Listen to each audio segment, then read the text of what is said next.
মৰম আৰু আশীৰ্বাদ দিলে এই মৰম আৰু আশীৰ্বাদ মোৰ বাবে সদায় প্ৰেৰণা, কামৰ বাবে কৰ্মৰ বাবে প্ৰেৰণা হৈ ৰ'ব আৰু কৰ্ম আগুৱাই নিয়াৰ বাবে শক্তি হৈ ৰ'ব। আৰু এই উপস্থিত আজি পূব গুৱাহাটী বিহু সন্মিলনীত আজি উপস্থিত ৰাইজক, সমূহ ৰাইজক বিহুৰ ওলগ যাচিলোঁ আৰু নৱবৰ্ষৰ শুভেচ্ছা জ্ঞাপন কৰিলোঁ। আৰু আজি ইয়াত উপস্থিত বয়োজ্যেষ্ঠসকল আৰু আই মাতৃসকলক মোৰ সেৱা জনালোঁ।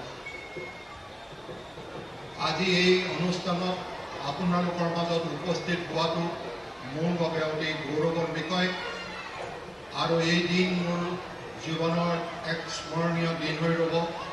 আৰু ইয়াৰ বাবে পূব গুৱাহাটী বিহু সন্মিলনৰ উদ্যোক্তাসকলক মই অশেষ ধন্যবাদ আৰু কৃতজ্ঞতা জ্ঞাপন কৰিছোঁ। ধন্যবাদ।